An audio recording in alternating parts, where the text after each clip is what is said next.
자, 이제 본격적으로 PN 접합 다이오드에 대해서 공부를 해보겠습니다. 이제 앞에 배웠던 기본적인 이론들을 바탕으로 PN 접합 소자의 전류전압 특성, 그리고 안에서 어떤 일이 일어나는지 알아보도록 하죠. 자, PN 접합 다이오드는 쉽게 말해서 P타입 세미컨덕터와 N타입 세미컨덕터를 접합시킨 소자가 되겠고, 단자가 두 개로 나눠집니다. N타입 쪽 영역을 캐소드라고 하고 P타입 쪽 영역을 애노드라고 부릅니다. 그리고 기호로 표시하면 이렇게 표시가 되고, 전류가 흐르는 방향이 P타입에서 N타입 방향, 즉 애노드에서 캐소드 방향이기 때문에 이렇게 화살표로 표시를 하고요. 이렇게 짝대기로 막아놓은 이유는 반대 방향으로는 커런트가 흐르지 않기 때문에 이렇게 나타낸 겁니다.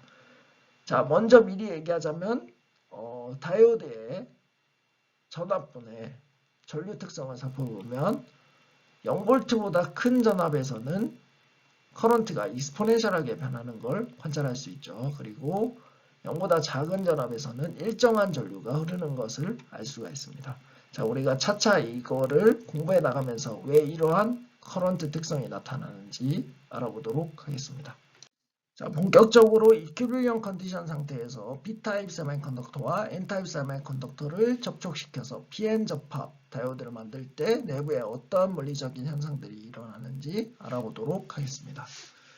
자, 그 전에 우리가 첫 번째로 알아야 될 것은 N타입 세미컨덕터와 P타입 세미컨덕터의 표현이죠. 먼저 오른쪽에 N타입 세미컨덕터 같은 경우 보시면 마이너스에 프리일렉트론들이 이렇게 표시가 되어 있습니다. 자, 이 프리일렉트론들은 굉장히 자유롭게 움직일 수가 있는 거고, 여기에 잘 보면 플러스에 어떤 아톰들이 이렇게 박혀 있는 걸 볼 수 있죠.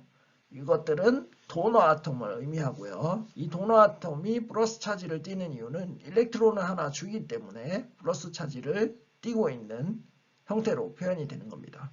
그리고 이 플러스 아톰들, 즉 도너 아톰들은 실리콘과 공유결합을 형성하고 있기 때문에 바이어스, 즉 전압을 가해주거나 일렉트릭 필드를 가해주더라도 움직이지 못하고 고정이 되어 있다는 걸 기억을 꼭 하시기 바랍니다.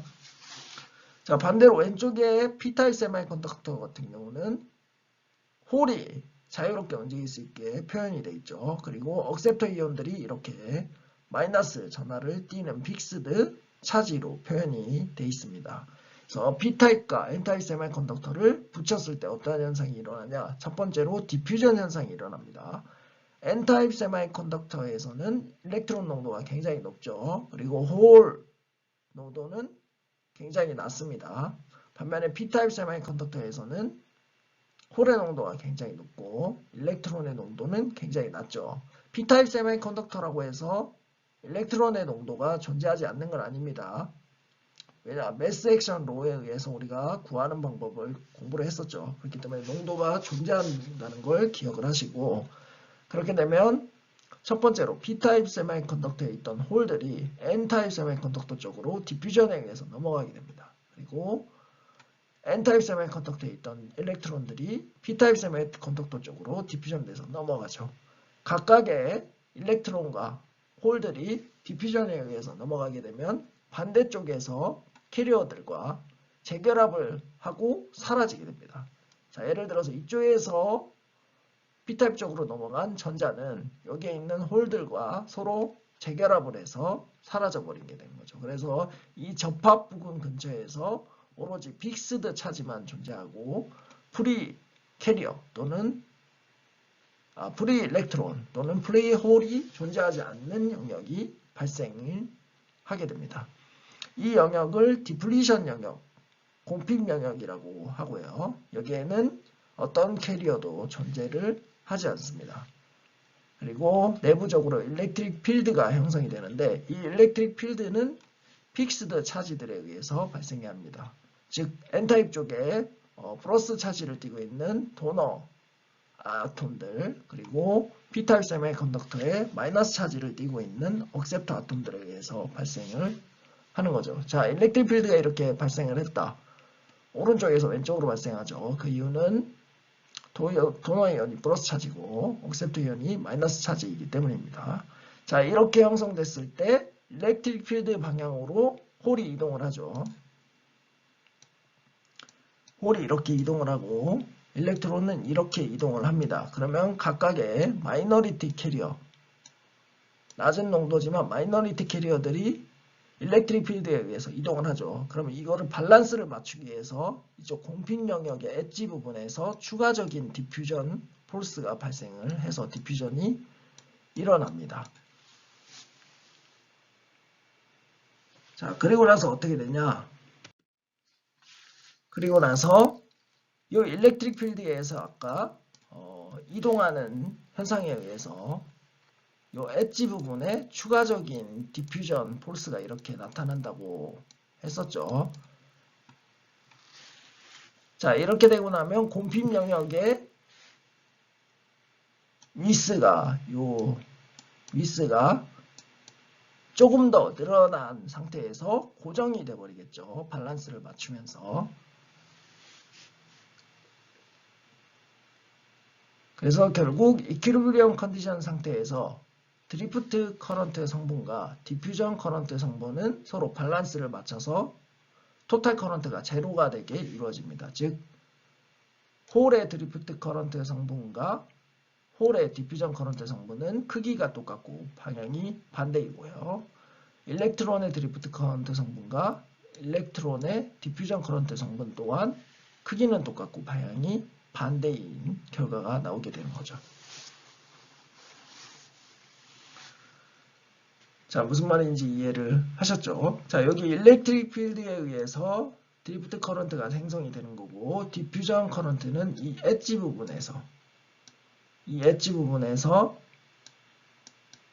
넘어가는 디퓨전 성분에 의해서 커런트가 발생을 한다는 겁니다. 그리고 이 커런트 성분은 각각 서로 상쇄돼서 토탈 커런트가 0이 된다는 거고요. 자, 그렇게 됐을 때 또 추가적으로 어떤 현상이 일어나냐? 우리가 디퓨전 커런트와 드리프트 커런트가 서로 상쇄돼서 사라진다고 했었죠. 이 사라진 상태에서 우리가 빌트인 포텐셜이라는 걸 구할 수 있게 됩니다. 자, 빌트인 포텐셜이 왜 존재하냐?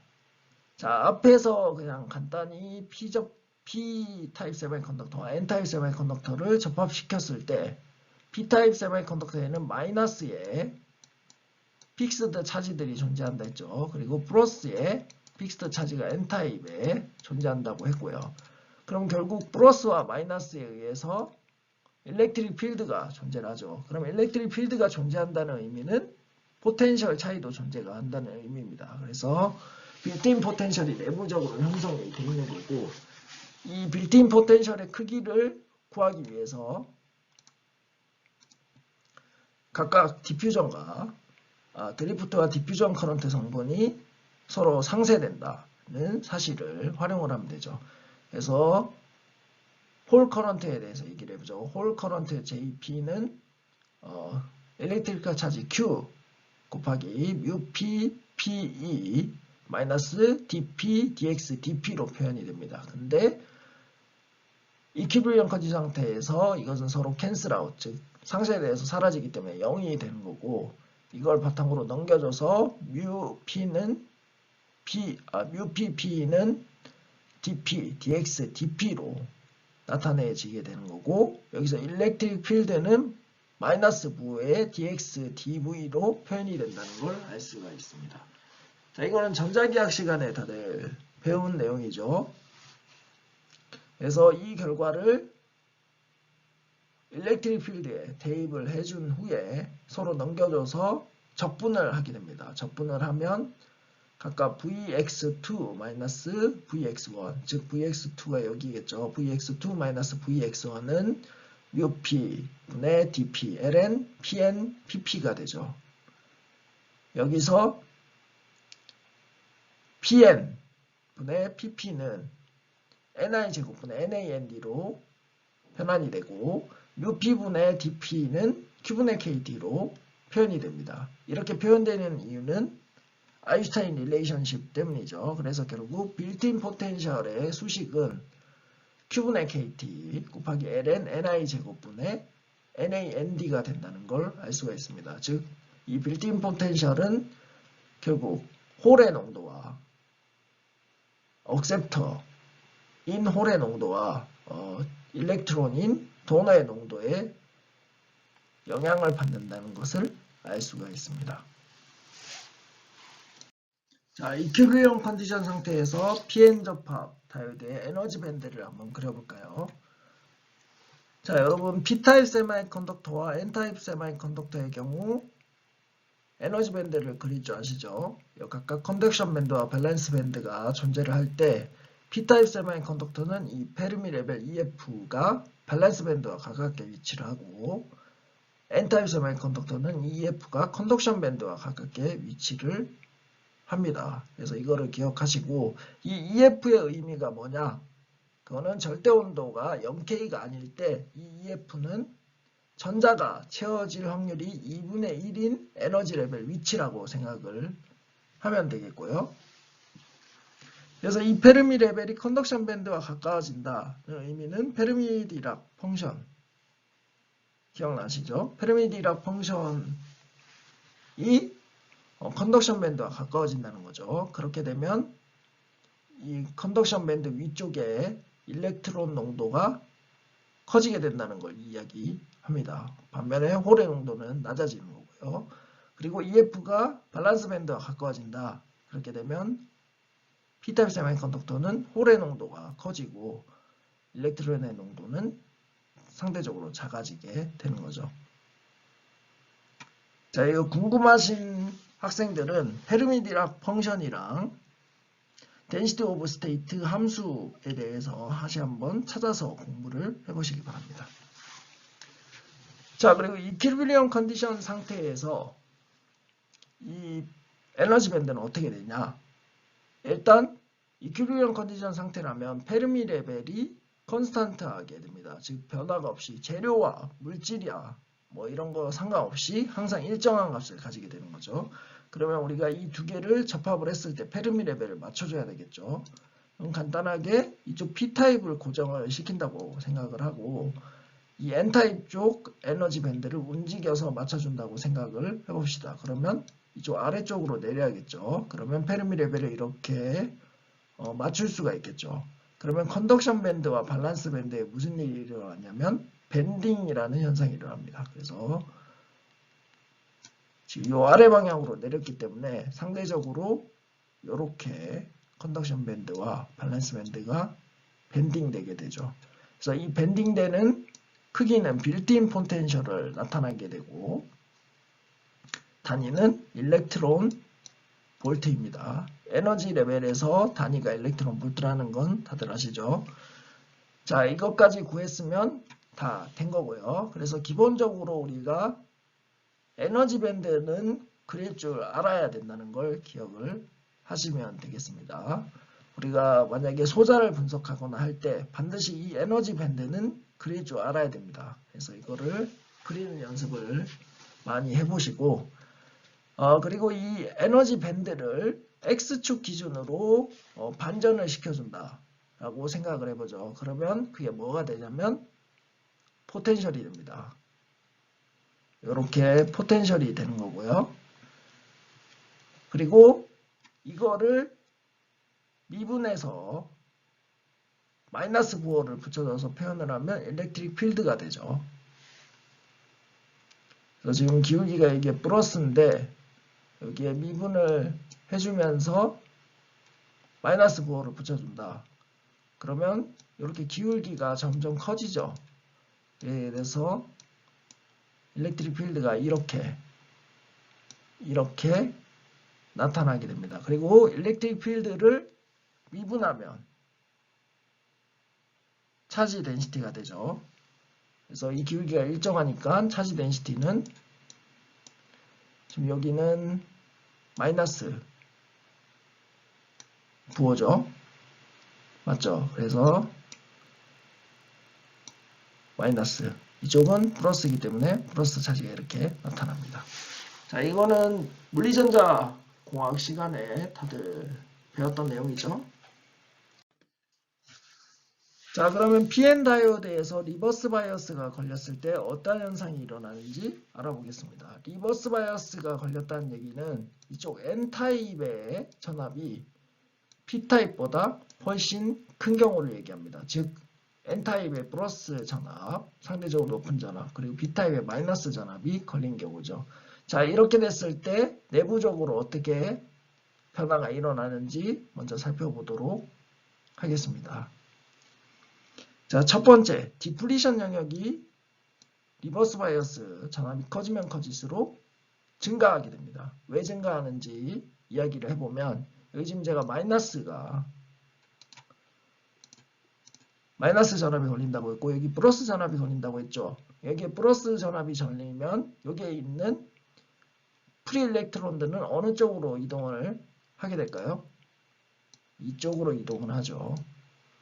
그리고 오른쪽에 P타입 세미컨덕터에 마이너스 전압이 가해지면 여기에 존재하는 플러스의 차지의 홀들은 이쪽으로 이렇게 이동을 합니다. 그러면 이 공핀 영역이 더 넓어지게 되는 거죠. 그래서 이 전압이 점점 더 커지면 커질수록 각각 전극적으로 끌어가는 캐리어 양이 더 많아져서 공핀 영역이 점점 커지게 되는 겁니다. 그러면 이 공핀 영역이 커지면 어떻게 되냐? 첫 번째, 일렉트릭 필드가 커지겠죠. 일렉트릭 필드가 커지는 이유는 간단합니다. 여기 드러나는 픽스드 차지 양이 늘어나기 때문에 일렉트릭 필드가 커지는 거고, 일렉트릭 필드가 커지면 빌트인 포텐셜도 증가를 하게 되죠. 그래서 이 부분을 기억을 해 주시고요. 자, 그러면 공핀 영역을 어떻게 표현할 수 있을까? 바로 캐패시터로 표현할 수 있게 됩니다. 이 내부에는 차지가 존재하지 않는다고 했죠. 그렇기 때문에 각각 이 접합 부분에 메탈 전극이 존재하는 캐패시터로 모델을 할 수 있게 되는 거죠. 자, 이렇게 봤을 때 리버스 바이어스가 증가하면 증가할수록 이 공핀 영역이 커지면 캐패시터는 어떻게 될까요? 캐패시터는 감소를 하죠. 자, 감소한 이유는 캐패시터 C는 D분의 입실론입니다. 여기서 D가 디플리션 위스라고 볼 수가 있겠죠. 이 사이의 거리니까요. 그래서 디플리션 위스가 커지면 커질수록 캐패시터는 감소하는 걸 알 수가 있죠. 요거를 기억을 하시고요.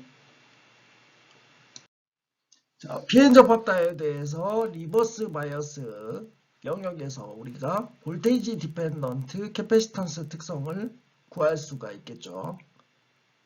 즉 X축이 리버스 바이어스 볼테이지고 Y축이 캐패시턴스라고 하면 이 리버스 바이어스 볼테이지가 점점 더 음수로 가면 갈수록 캐패시턴스는 어떻게 된다고 했나요? 감소한다고 했죠. 감소하는 이유는 캐패시턴스 C가 D분의 입실론이고 여기서 D는 디플리션 위스로 표현이 된다고 했습니다. 그래서 디플리션 위스가 점점 증가할수록 캐패시턴스는 감소를 한다고 했죠. 그래서 이런 그래프로 표현을 할 수가 있게 되는 거고 이때 디플리션 위스는 루트 Q분의 2 입실론 S 곱하기 입실론 제로 곱하기 V0 마이너스 VR 곱하기 NA분의 1 더하기 ND분의 1로 표현이 된다고 알고 있습니다.